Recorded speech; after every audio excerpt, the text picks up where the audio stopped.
On today's episode of WatchJRGo, we have lights. It is a million times better in here, and I haven't made a video in 12 days. That's right, it is the longest time I've gone without making a video since I started full-time YouTube about 4 years ago. And for that 4 years, 3 years, it was daily videos every single day. No matter what, every holiday, everything, we worked it. And I was angry if I missed it. And I figured it was finally time to take a break. So we took a break and we went on an 8-day Alaskan cruise, bookended by 2 travel days and of course a day to get ready. And this is the day after the cruise. So it's been a very long time, and I'll probably make a video about why you shouldn't take an 8-day cruise soon. But today we're gonna get back on the Escalade. So let's get to it.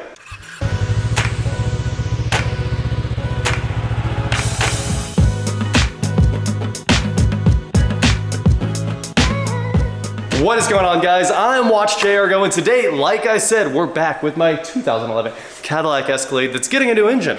And of course, in the last video, we stopped when we got to the AC condenser that needs to be vacuumed down and recovered, then vacuumed down, and we gotta go get my recovery machine. Now, I mentioned a bunch of other tools we were missing, and voila! Look at this, we got tools on tools. We got my good flex head icon ratcheting wrenches, those are back. We got the swivel socket set, it's ready to go back. All of these were tools that had to move to my house for other jobs. Now it's all over here. And O'Reilly sent me the coolest thing you guys have ever seen. That's right, it's a car battery. Look at that, I can pick it up like nothing. I'm kidding. It is a Superstar phone charger with USB-C, USB-C, lightning, and a micro USB. How cool is that?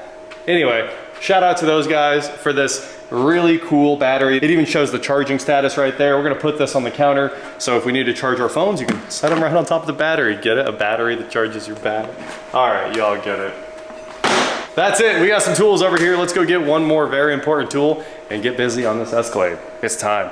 Hopefully the final tool run. We are in the truck, headed back to Eric's shop, and check it out, we have a bed full of all the tools we need to get this engine swap finished up. We got the parts washer and oil drain, and we threw in the Motul sign, and in the very back, you can see, we got the AC machine right there. So, we should be ready to go as soon as we unload this stuff, and we can hook the AC machine up and get right to work. Look at that sunset.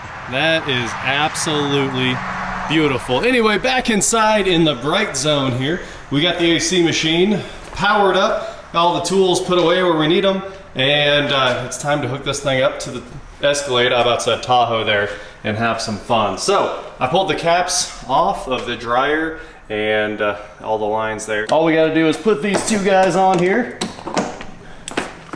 and do a little recovering.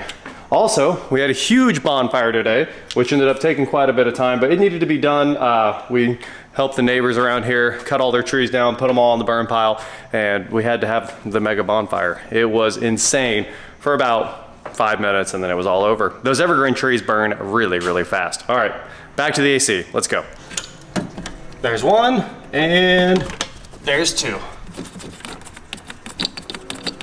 All right, recover, recover, recover, clearing lines, recover. I'm gonna end up paying for a bottle of 134A soon, and I do not want to do that. We have been limping by for so long without buying one. They're up to like $400 or $500 for a tank of 134A at this point.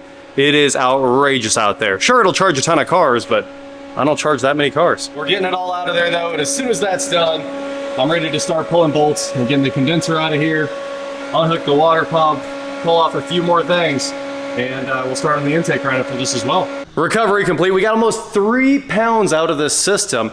These systems are gigantic because they are dual zone, front and rear, so there's a lot of gas in there to save. So we got it saved. I'm ready to pull our nuts off of here and grab the condenser, and then let's get the intake off, like I said. All right, we're popping our safety clip off the fuel line there. Put that in a safe place. You guys know where the safe place is. All right, and back in with our 3/16 quick disconnect. Hopefully there's no fuel in here. This thing's been sitting for a long, long time. So I got the tool in there.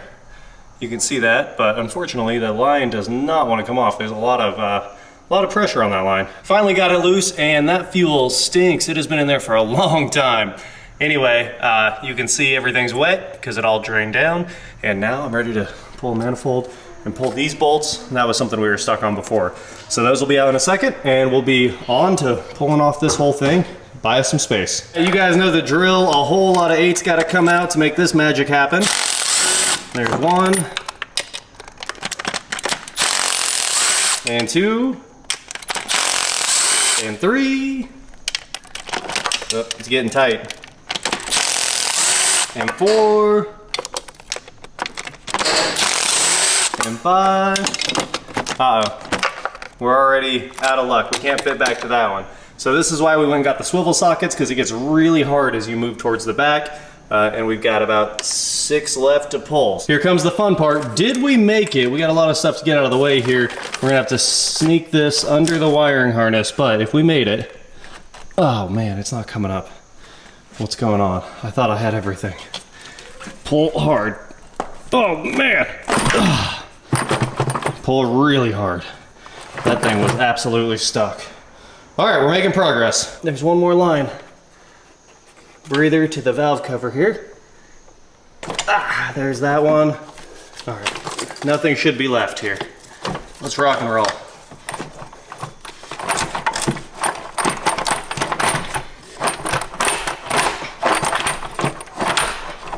The bolts are what's catching me.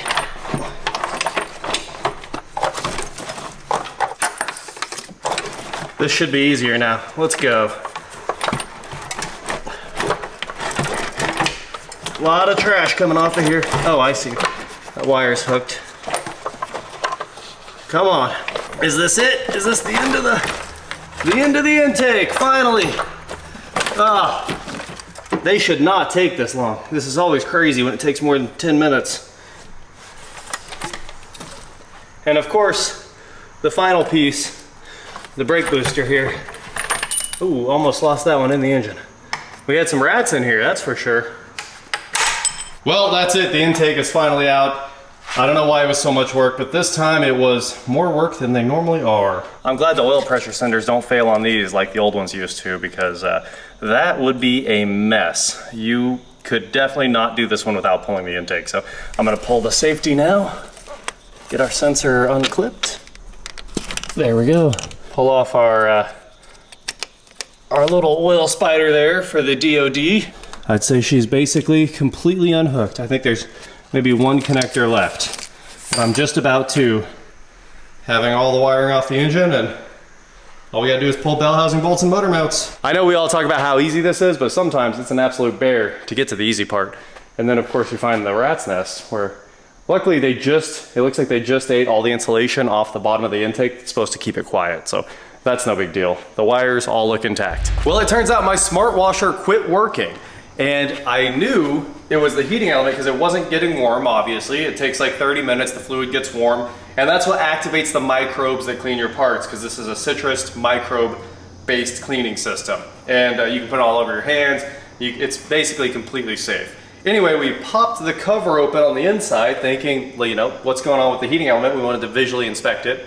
And then we popped the cover open on the outside and we found this glass fuse right here, 10 amp, 250 volts, and that fuse exploded. So this thing hit really hard for some reason. I don't know if maybe it was a surge or something like that. The heating element is very replaceable in this thing, but we're gonna start with the fuse, obviously. We just can't get one of those tonight, even though there's probably one. It's probably right behind us. We'll see. Maybe we'll hunt around the shop. If we find one of these things, we'll get lucky. But either way, we don't have the fluid for this, and it will not start the heating element again until the fluid's back in it. So the fluid, we'll get some of that, and we'll get this thing back on the road, and we'll be cleaning parts again. We're not too far away. All right, Eric is under the truck there. As you guys can see, I'll get you a shot real quick, because this thing is insanely high in the air, and he is pulling the starter right now. As you guys can see up above, everything is off now. All the heater core lines, obviously the AC, all the harness is off, and we're ready to kind of hopefully flip the harness out of the way here. And we've got the lift plate on. The valley's all cleaned up, vacuumed out. I'm gonna pull that ground strap, the big one right there. All right, Eric is trying to pull the starter out of there. And up here, top side, you can see that I am getting ready to turn the engine. So I've got the jack handle on the ratchet, And the engine will only turn one way the whole way and one way the other way because obviously it has a bent rod. So I have to work very slowly to spin the engine so that he can get to the torque converter bolts down here. And here in a minute, we should have those 3 bolts out and we'll be on our way to having this whole engine out. This engine is covered in lines, wires, clips, so much stuff that has to be stripped off of it. Hey, there goes the starter. Looking good there. And just clip after clip, we just find thing after thing. We just keep running into new things after new things after new things on the mission to get this thing out of here. And we don't have the exhaust pulled yet either. Obviously that's gonna take quite a while because it is completely rusted. We might end up breaking all the bolts, who knows? We know a guy. We do know a guy. All right, you ready? Yeah. Here we go. Go. Keep going. Ready? Yep, go. Big power, keep going. Keep going. Uh-oh, I'm up on the bent rod. Oh! There you go. Did that get you there? Nope. But it felt like it moved past your... Nope, we're locked up. We gotta go backwards. Uh-oh. Stuck. I know you guys are thinking I'm really high right now. Like 12 feet in the air on this car. Anyway, the torque converter bolts are the dual ones on this, just like the Hummer. So they're inside, outside bolts, 8mm hex inside, and I think a 15 on the outside. So Eric is pulling the next one. We came up on the bent rod and got completely stuck. Nice, the Loctite just broke right there. That was an amazing sound. This has been a fight, it's been a fight. So there's only 1 bolt left after this one, of course, and I don't know how much more we can turn the engine backwards. And obviously if we keep turning it backwards on the crank bolt, in a minute, the bolt's gonna come out. So we'll be spinning it back forward and trying to push it through the bent rod. I don't think we're gonna be able to do that, but we're gonna try. Either way, right now we've got it at the correct position for him to pull another bolt. And here in a minute, hopefully, we'll get number 3. I know you guys have seen me do seized engines before. A lot of times when it comes down to this, there's nothing you can do except leave the torque converter attached to the engine, pull the transmission bell housing bolts, and just pull it. Obviously the torque converter will come out of the front of the transmission. It can cause damage, it can ruin all the seals in the pump and everything like that. So if you can avoid it, don't do that. But sometimes you get stuck. And on this engine, we may get stuck today, we don't know. Here's what's going on inside the engine, take a listen. I think you just broke it. I think it just exploded. I think it's in the oil pan now. It just got a little easier, that's for sure. It got a lot easier. The bolt's not out yet. Yeah, it's spinning, the file's spinning nice. Almost there. Just a touch more. I'm just hoping it doesn't lock up right there. That might have me enough to get on it. I'll try to give it a bump if you want. Just a touch. If you want, I can give you a 15 ratchet wrench with a swivel head. No, I think I can get enough bite on it. Whoo! The engine is seized all the way up in reverse. Luckily we broke some more stuff right there. That's always good. Anyway, we're getting close. Well, you guys already know where we ended up with this thing. The exhaust manifold bolts weren't coming out. We got the big impact on there and hammered on them for a while. Nothing was happening. So, of course, we made them liquid. Just kidding, we got them real hot. Got them glowing red, and we've got 2 of them out so far, but now the O2 sensors are in the way. So we gotta pull 2 of the O2 sensors, the forward ones, and we should, hopefully, get the manifolds out tonight. After that, I think we're done. I think, because we've got hours and hours and hours of work in this thing, and it's still not out. So after that, all that's left is the bell housing bolts and the motor mounts, but these exhaust bolts are probably gonna take another hour. So we're gonna get right back under here and start grinding and go from there. Well, I got the O2 sensor so hot, it looks like we started. We haven't done it yet. We've started to round it off. We got a little ways to go here, but we don't have the right tools. And the right tool is obviously the thing you guys have been asking me to buy for years, which is that mini heat inductor thing that you can wrap around bolts and O2 sensors and stuff like that and just melt them. But I was finally like, I'm gonna buy it. Everybody told me to buy it. They're $600. I could buy a whole Escalade for $600. So we're probably not gonna buy that bolt heat inductor thing. because that's insane. So we've been using the acetylene torch here. I got the O2 sensor bright red, it still won't come out. So that's not working out very well.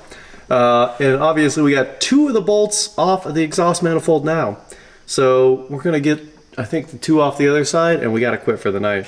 There's literally nothing else we can do. Except go get the other tools. We did find out the sway bar is only connected at what, this one's fine, but then it's not connected to the frame, only 1 bolt's holding it on. And then, didn't you say it's broke over there somewhere? While we were moving it? So, wiggle it. Yeah, wiggling. Push up. Yeah, it moves a ton. There's no bolt here. See, it's gone. Oh, it's not even bolted to the A-arm over there. Yeah, that's how it's supposed to look. Yeah, you can see it up there. There's just no bolt. The bolt's supposed to go like right here. Yeah, these are plastic sway bar links, so it might have just snapped in half. And then that right above where he's at. Yeah, right there, that's just missing. Yeah, it's bent down. So push that up. What? Oh, this? Push it. Yeah, show how much it moves. I can't move it. No. The bar. There you go. Oh, well, yeah, of course. I can't bend the metal back into place. No, I just meant the bar. I guess with some big pliers, we'll get that bent back into place, get a bolt back in it, and we'll sort this thing out. We're gonna do right by this Escalade. It's gonna be nice. Well, after putting in a long night, we are very, very close to our goal here of yanking this thing out. I thought we might get there. Obviously, we even got the lift plate mounted up, and we're ready to hook onto the engine.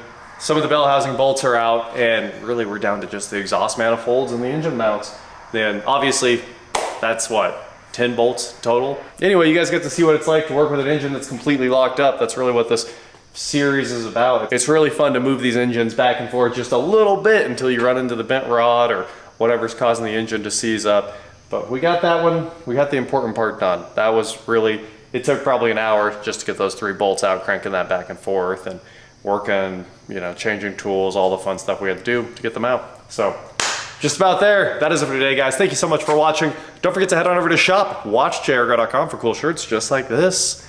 And please like, share, subscribe, do whatever you want to do, and I will talk to you next time. Bye, hunting cat. Bye, hunting cat. Please have your pets spayed and noodled. Okay. No, spayed and neutered. Also, we got the Milwaukee charger going on over here. We're finally getting some batteries charged back up. And this thing works great, even though we haven't even made space for it yet.